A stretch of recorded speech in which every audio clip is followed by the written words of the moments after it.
Hello student, myself Gaurav Pratap Singh.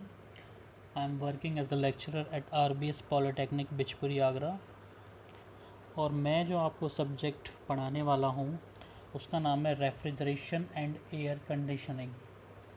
जैसा कि आप लोगों ने पिछली वीडियो देखी होगी उसमें सब्जेक्ट के बारे में हम इंट्रो पार्ट की जानकारी ले चुके हैं, जैसे रेफ्रिजरेशन क्या होता है, एयर कंडीशनिंग क्या होती है, इस सब्जेक्ट को हम पढ़ क्यों रहे हैं इसके बारे में भी जानकारी ले चुके हैं और साथ ही साथ इस सब्जेक्ट को पढ़ने के बाद इसके आउटकम्स क्या हैं, यानी कि इसके परिणाम रिजल्ट्स क्या निकलेंगे, उनके बारे में भी हम क्या है पहले डिस्कस कर चुके हैं।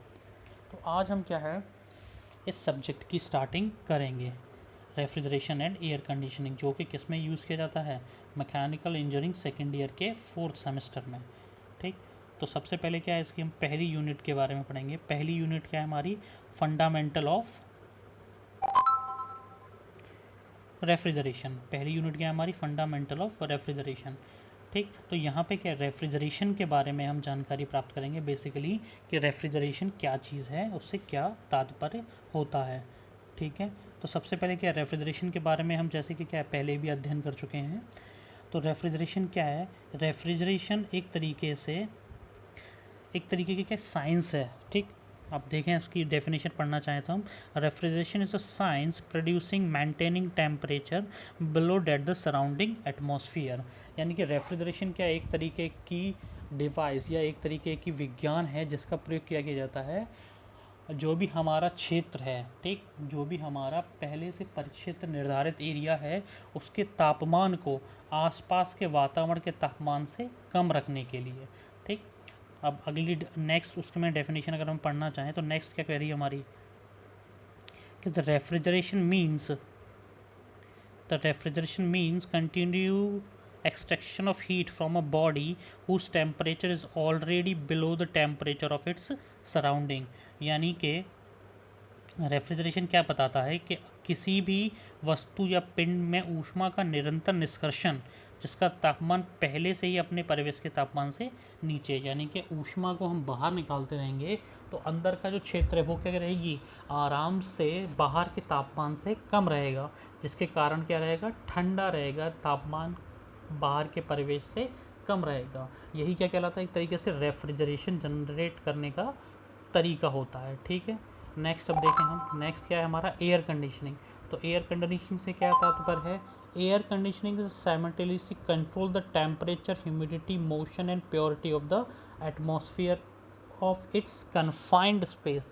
यानी कि किसी भी सीमित क्षेत्र में तापमान, आर्द्रता, गति और वातावरण की शुद्धता को जो नियंत्रित करता है वो क्या कहलाता है, एक तरीके से एयर कंडीशनिंग या एयर कंडीशनर कहलाता है। ठीक, तो हमारे एसीज क्या करते हैं, हमारे रूम का क्या करते हैं, टेम्परेचर को क्या करते हैं, एक तो निर्धारित कर देते हैं, सीमित कर देते हैं, उसकी ह्यूमिडिटी को डिक्रीज़ कर देते हैं, मोशन को क्या कर देते हैं, जो एयर फ्लो का मोशन है उसको मेंटेन करते हैं और साथ ही साथ एटमॉस्फेयर को क्या करते हैं, अंदर के को शुद्ध करते हैं।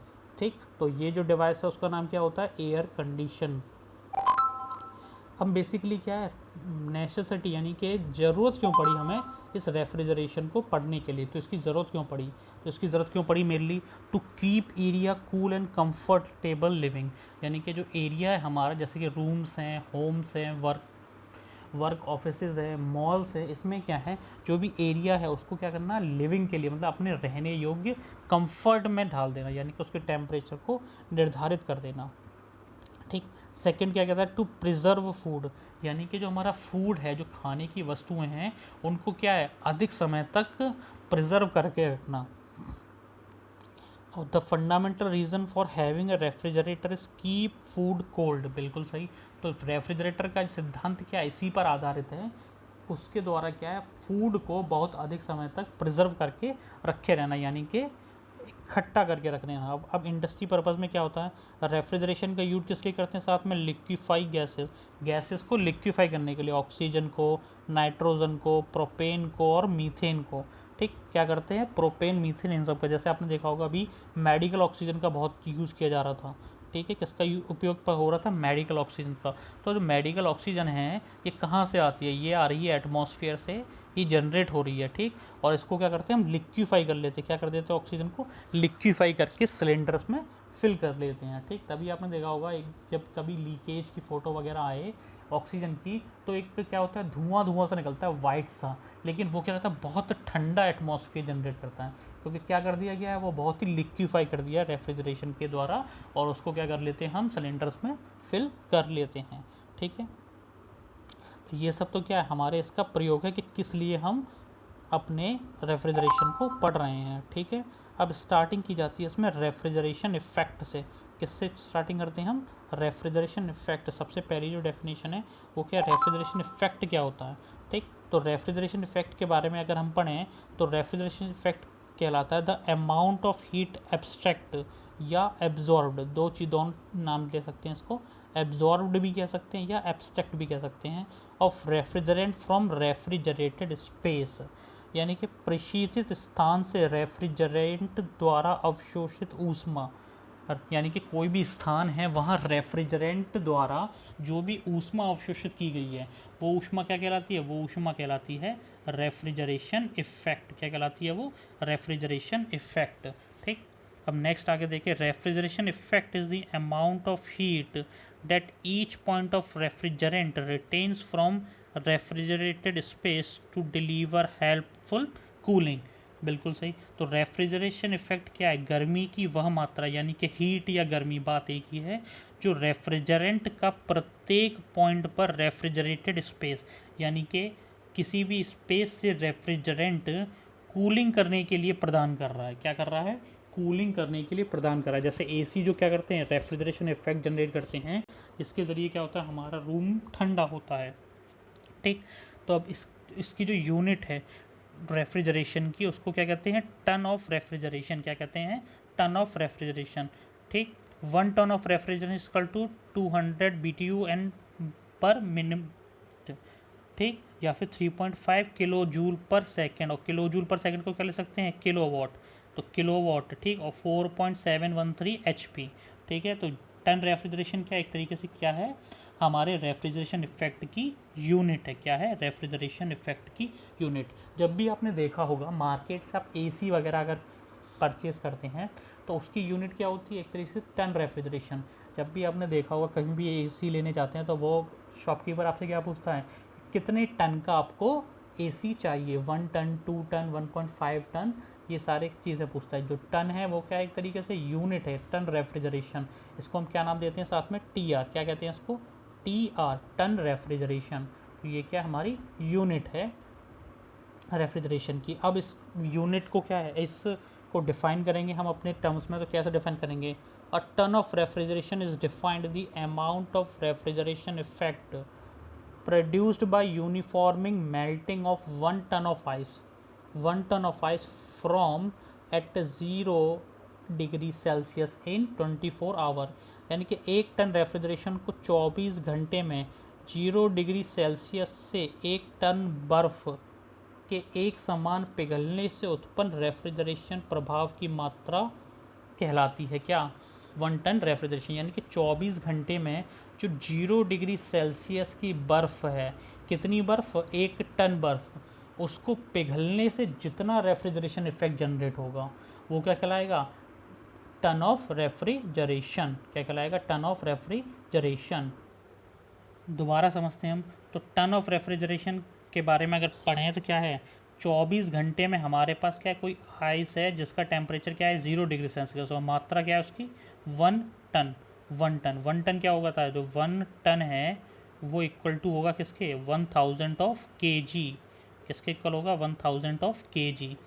तो 1000 किलोग्राम की जो बर्फ़ है 0 डिग्री सेल्सियस पर, तो 24 घंटे में उसको पिघलने पर जो भी रेफ्रिजरेशन इफेक्ट जनरेट होगा वो क्या कहलाता है, 1 टन ऑफ रेफ्रिजरेशन कहलाता है। क्या कहलाता है, 1 टन ऑफ रेफ्रिजरेशन, ठीक। नेक्स्ट मेन चीज़ क्या है हमारी, कोफिशिएंट ऑफ परफॉर्मेंस। क्या है, कोफिशिएंट ऑफ परफॉर्मेंस, या इसको क्या नाम दे देते हैं हम, COP। क्या कहते हैं इसको, COP। तो refrigeration effect is an important term in refrigeration that defines the amount of cooling produce by a system. बिल्कुल। This cooling is obtain the expense of some form of energy, बिल्कुल कुछ form of energy क्या होगी, expense की जाएगी, उसी के द्वारा क्या किया जाएगा, हमारा रेफ्रिजरेशन इफेक्ट जनरेट किया जाएगा। Therefore, it is customary to define the term called coefficient of performance as the ratio of refrigeration effect to energy input। तो COP क्या कहलाता है, या coefficient of performance, ये निकाली जाती है किसी भी रेफ्रिजरेंट के लिए या हीट इंजन के लिए, इन सारी जो रेफ्रिजरेशन डिवाइसेस हैं इनके लिए निकाली जाती है। तो COP हमारी डिफाइन की जाएगी क्या, refrigeration effect upon energy input, यानी कि कितना रेफ्रिजरेशन इफेक्ट जनरेट हुआ अपॉन एनर्जी इनपुट, या कितना कार्य किया गया, वर्क डन, ये क्या कहलाता है, ये हमारा कहलाता है COP, ठीक, या इसको शॉर्ट फॉर्म में कहें तो क्या कहते हैं, कोफिशिएंट ऑफ परफॉर्मेंस, ठीक। तो ये चीज़ डिफाइन की जा रही है किसके जरिए, COP के जरिए। अब आगे देखें तो the value of COP is always greater than unity, यानी कि जो वैल्यू होगी COP की वो क्या होगी, COP की वैल्यू हमेशा रहेगी किससे, एक से ज़्यादा, एक से क्या रहेगी, हमेशा ज़्यादा रहेगी। और COP is the reciprocal of efficiency of engine, यानी कि जो एफिशिएंसी है इंजन की, ठीक, अगर इंजन की एफिशिएंसी की हम बात करें उसको किससे डिनोट करते हैं हम, ईटा से, किससे डिनोट करते हैं, ईटा से, ठीक, एफिशिएंसी को। तो COP क्या होगा, COP इज इक्वल टू होगा, COP इज इक्वल टू रहेगा 1 अपॉन ईटा, ठीक, क्या कहेंगे, 1 अपॉन ईटा, ठीक। तो अब आगे देखिए हमने डिफाइन भी किया, efficiency of engine is equal to work done upon supply energy, efficiency of engine is equal to work done upon supply energy. तो ये तो क्या थी हमारी बेसिक चीज़ थी, क्या थी, COP क्या होती है हमारी, और साथ ही साथ क्या है, COP की एफिशिएंसी के बारे में हमने डिफाइन कर लिया। तो COP क्या रहेगी हमारी, COP is equal to refrigeration effect upon energy input, या एनर्जी इनपुट को क्या कह सकते हैं, साथ ही साथ refrigeration effect upon work done, जो भी कार्य किया है हमारी डिवाइस ने, ठीक। और COP की वैल्यू हमेशा क्या रहती है, ग्रेटर दैट 1, इसकी वैल्यू हमेशा क्या रहेगी, ग्रेटर देन 1। और COP क्या रेसिप्रोकल है किसका, एफिशिएंसी ऑफ इंजन, और efficiency of engine is equal to क्या होता है, work done upon supply of energy, work done upon supply of energy, ठीक। नेक्स्ट टॉपिक है हमारा वो क्या है, हमारा मेथड्स ऑफ रेफ्रिजरेशन, क्या है हमारा, मेथड्स ऑफ रेफ्रिजरेशन। तो रेफ्रिजरेशन के मेथड्स क्या हैं, तो मेनली रेफ्रिजरेशन के 5 मेथड्स हैं, क्या हैं, 5 मेथड हैं रेफ्रिजरेशन के। अब कौन कौन से मेथड हैं, पहला जो मेथड है हमारा वो क्या है, हमारा नेचुरल मेथड, नेचुरल मेथड के जरिए रेफ्रिजरेशन जनरेट करना। मेथड ऑफ रेफ्रिजरेशन से क्या तात्पर्य है, मेथड ऑफ रेफ्रिजरेशन से तात्पर्य है कि किन किन माध्यमों के जरिए क्या किया जाता है, रेफ्रिजरेशन जनरेट किया जा सकता है, वो सब क्या कहलाता है, मेथड्स ऑफ रेफ्रिजरेशन कहलाता है।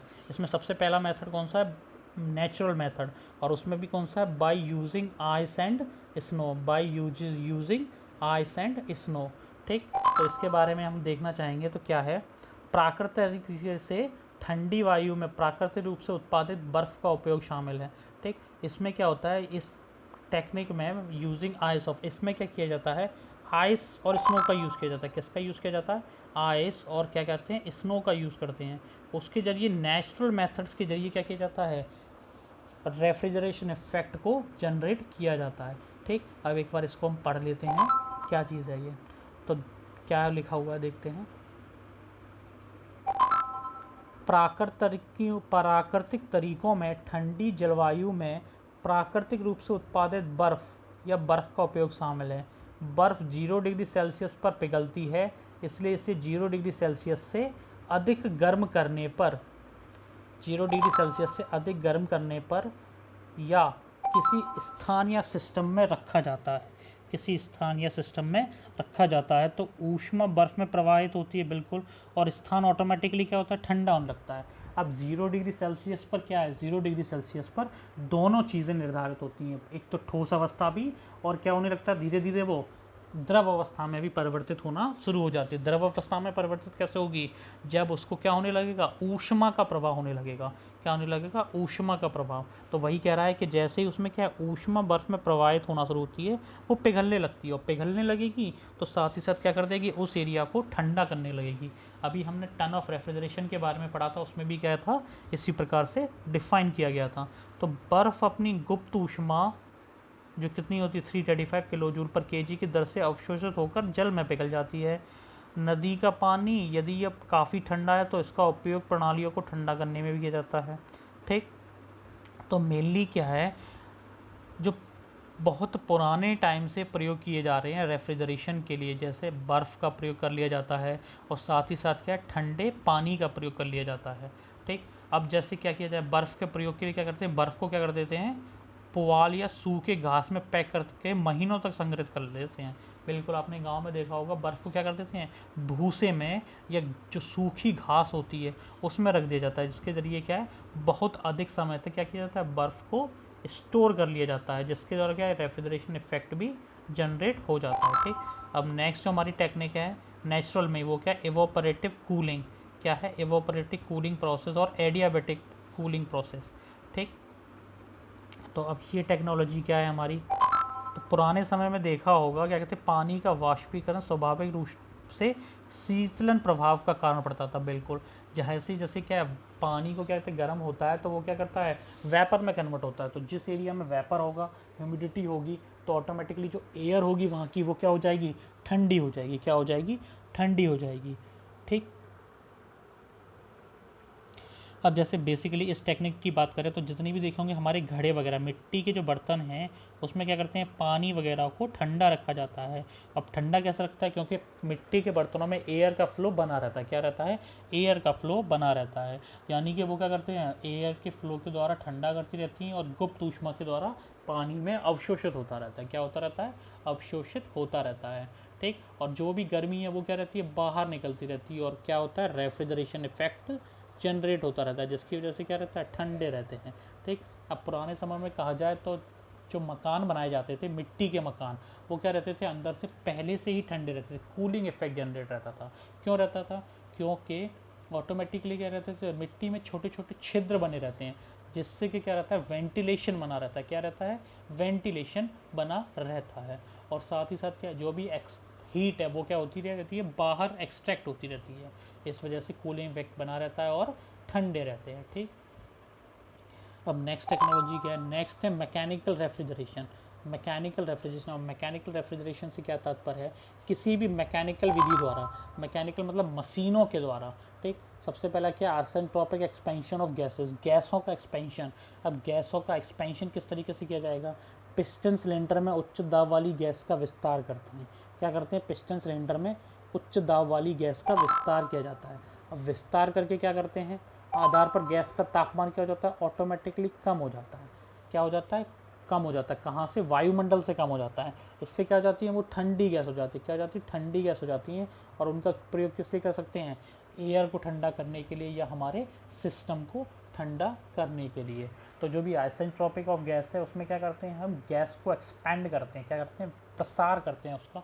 जैसे ही प्रसार करते हैं पिस्टन सिलेंडर के द्वारा, तो उसका क्या होता है, टेम्परेचर एटमॉस्फेरिक टेम्परेचर से कम हो जाता है। ठीक, और जैसे ही कम हो जाता है वो क्या कर देता है, एयर को कूल करने लगता है, और हमारा जो सिस्टम है वो ऑटोमेटिकली ठंडा हो जाता है। ठीक, ये क्या एक तरीके से मेथड दे रखा है, ये मेथड किस में यूज़ किया जाता है, मेनली एयरक्राफ्ट रेफ्रिजरेशन में। कहाँ यूज़ किया जाता है, एयरक्राफ्ट रेफ्रिजरेशन में इस मेथड को यूज़ हम करते हैं। ठीक है, अब क्या, हवा को संपीड़ित तथा ठंडा और फिर विस्तारित किया जाता है ताकि रेफ्रिजरेशन इफेक्ट प्राप्त किया है। पहले क्या करते हैं, हम कंप्रेस करते हैं। क्या किया जाता है, कंप्रेस किया जाता है, देन आफ्टर उसको एक्सपेंड करते हैं। ठीक, फिर क्या कर देते हैं, कूल्ड हो जाती है, जिससे मतलब सबसे पहले कंप्रेस किया, फिर उसको कूल किया, देन उसको एक्सपेंड कर दिया। ठीक, जिससे रेफ्रिजरेशन इफेक्ट जनरेट हो जाती है, और ऑटोमेटिकली क्या रहता है, जो हमारी एयर है वही क्या कर देती है, एक तरीके से रेफ्रिजरेशन इफेक्ट जनरेट कर देती है। और इसको किसके ज़रिए करते हैं, पिस्टन सिलेंडर के ज़रिए करते हैं। किसके ज़रिए करते हैं, पिस्टन सिलेंडर के ज़रिए इस चीज़ को जनरेट किया जाता है। ठीक है, अब नेक्स्ट क्या है हमारी, refrigeration by irreversible adiabatic expansion of gas like throttling और जूल थॉमसन इफेक्ट। ठीक, तो थ्रॉटलिंग क्या एक तरीके की अपरिवर्तनीय प्रक्रिया, यानी कि इरिवर्सिबल प्रोसेस है, जिसमें क्या होता है, which fluids flowing across a restriction undergoes drop a total pressure, यानी कि एक प्रतिबंध के पार क्या तरल पदार्थ क्या प्रवाहित किया जाता है। क्या किया जाता है? प्रवाहित किया जाता है, जिससे क्या होती है? दाब में गिरावट, प्रेशर में ऑटोमेटिकली गिरावट हो जाती है। ठीक, तो इनका प्रयोग भी किया जाता है। इसके द्वारा क्या, थ्रॉटलिंग विधि द्वारा, मेनली क्या होता है? थ्रॉटलिंग विधि, जिसके बारे में हम आगे अध्ययन करेंगे। उसके जरिए क्या होता है? रेफ्रिजरेशन इफेक्ट को जनरेट किया जाता है। इसको विस्तार से हम क्या करेंगे? आगे पढ़ेंगे। ठीक है, अब नेक्स्ट देखते हैं। यहाँ पर क्या हम बेसिकली जानकारी प्राप्त कर रहे हैं, कौन कौन सी चीज़ें, कौन कौन से मेथड्स हमारे उपयोग में लाए जाते हैं। नेक्स्ट क्या है हमारा? Steam jet refrigeration. ये क्या है? Steam jet refrigeration. इसका मेनली कहाँ यूज़ किया जाता है? केमिकल्स जो फैक्ट्रीज़ हैं वहाँ इसका यूज़ किया जाता है। This system is one of the method employed by chemical agent machine. बिल्कुल केमिकल एजेंट्स मशीन्स में इनका यूज़ किया जाता है। ठीक, और जहाँ पे क्या किया जाता है? पानी का प्रयोग किया जाता है। किसका प्रयोग किया जाता है? पानी का प्रयोग किया जाता है एज अ रेफ्रिजरेशन। अब पानी कौन सा होता है? इसको कहते हैं भारी जल। क्या कहते हैं? भारी जल, जो क्या होता है? D2O। क्या होता है? D2O। जितने भी हमारी रिफाइनरीज़ हैं, रिफाइनरीज़ में जहाँ भी हमें रेफ्रिजरेशन इफेक्ट जनरेट करना है, क्या करना है? रेफ्रिजरेशन इफेक्ट जनरेट करना है, वहाँ क्या करते हैं? हम भारी जल का इस्तेमाल करते हैं। ठीक, और वहाँ पर क्या प्रोसेस की जाती है? स्टीम जेट रेफ्रिजरेशन ही प्रोसेस किया जाता है, यानी कि स्टीम में परिवर्तित करके फिर इसको फ्लो कराया जाता है तेज़ी से, जिसके द्वारा क्या हो जाता है? ये ठंडा होने लगता है। क्या होने लगता है? ठंडा होने लगता है। ठीक है, इसके इसलिए किया जाता है क्योंकि केमिकल्स में क्या, पानी किसी से रिएक्शन नहीं करेगा, जबकि बाकी सब क्या है? उसमें रिएक्शन कर सकती हैं। ठीक, अब देखिए स्टीम जेट सिस्टम में मुख्य उन प्रतिस्थानों पर किया जाता है जहाँ ठंडे पानी की आवश्यकता होती है। अब जैसे कोल्ड स्टोरेज में आपने देखा होगा पानी टपकता रहता है। क्या होता रहता है? एक देखे होंगे पाइप्स, जहाँ से कंटिन्यूस पानी टपकता रहता है। ठीक, इसके जरिए क्या करते हैं? हम ऑटोमेटिकली रेफ्रिजरेशन इफेक्ट जनरेट कर देते हैं। अब 5 डिग्री सेल्सियस से अधिक होता है, क्या होता है? प्रणाली जब 5, क्योंकि पानी 4 डिग्री सेल्सियस से अपनी मात्रा बदलना शुरू कर देता है और 0 डिग्री सेल्सियस पर जमने लगता है। मात्रा बदलने का तात्पर्य है कि वो क्या होता है? अपनी अवस्था को परिवर्तित करने लगता है। क्या करने लगता है? अवस्था को परिवर्तित करने लगता है। अब इसमें क्या होते हैं? 2 टाइप के सिस्टम्स यूज़ होते हैं, एक स्टीम नोजल यूज़ होता है और दूसरा फ्लैश चैम्बर यूज़ होता है। ठीक, और 2 सर्किट्स भी यूज़ होते हैं, जिसको क्या कहते हैं? स्टीम फ्लो सर्किट और वाटर फ्लो सर्किट। क्या कहते हैं? स्टीम फ्लो सर्किट और वाटर फ्लो सर्किट। तो 2 टाइप की सिस्टम्स हैं, जिसमें कौन कौन से सर्किट है? स्टीम फ्लो सर्किट, यहाँ क्या करते हैं? स्टीम का फ्लो कराया जाता है किसमें? फ्लैश चैम्बर के जरिए। और वाटर फ्लो सर्किट में क्या करते हैं? पानी का प्रवाह कराया जाता है, ठंडे पानी का। ठीक है, जिसके द्वारा क्या होता है? रेफ्रिजरेशन इफेक्ट को जनरेट कर दिया जाता है। अब नेक्स्ट जो हमारा है वो क्या है हमारा? Refrigeration by using liquid gases. किसका यूज़ करते हैं हम इसमें? लिक्विड गैसेस का यूज़ करते हैं। ठीक, लिक्विड गैसेस का यूज़ करके क्या किया जाता है? रेफ्रिजरेशन इफेक्ट को जनरेट कर लिया जाता है। ठीक, अब इसमें होता क्या क्या देखिए।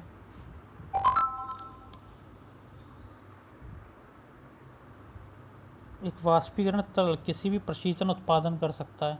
ठीक, मेनली क्या किया जाता है? रेफ्रिजरेशन इफेक्ट जनरेट करने के लिए लिक्विड गैसेस के जरिए क्या करते हैं हम? सबसे पहले देखिए इस फिगर में लिक्विडिफाई गैस सप्लाई की जाती है। क्या सप्लाई की जाती है? लिक्विडिफाई गैस सप्लाई की जाती है। किससे? एंट्री पॉइंट से। ये क्या है हमारा? एक तरीके का एंट्री पॉइंट है। क्या है ये हमारा?